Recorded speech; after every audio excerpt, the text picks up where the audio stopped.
नमस्कार सर्वांना, update with रेवामध्ये तुमचं मनापासून स्वागत। तर आजचा दिवस महाराष्ट्र राज्यासाठी खूप मोठा आहे। मुख्यमंत्री आणि अर्थमंत्री देवेंद्र फडणवीस यांनी 2026 आणि 27 या आर्थिक वर्षाचा अर्थसंकल्प सादर केला आहे। या बजेटमध्ये शेतकऱ्यांपासून ते लाडक्या बहिणीपर्यंत घोषणांचा पाऊस पडलाय।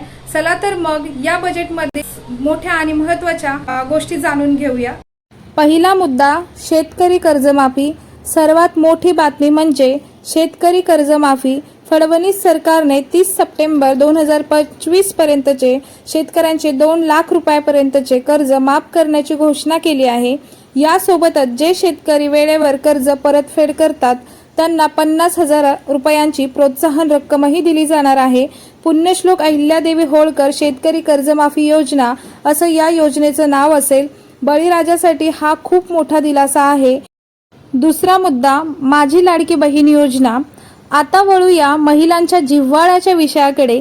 माझी लाडकी बहीण योजना बंद होणार का, हा प्रश्न अनेकांच्या मनात होता, पण बजेटमध्ये मुख्यमंत्र्यांनी स्पष्ट केले की ही योजना सुरूच राहणार आहे। इतकंच नाही तर लखपती दीदी मोहिमेअंतर्गत महिलांना आर्थिकदृष्ट्या सक्षम करण्यासाठी नव्या तरतुदीही केल्या जातील।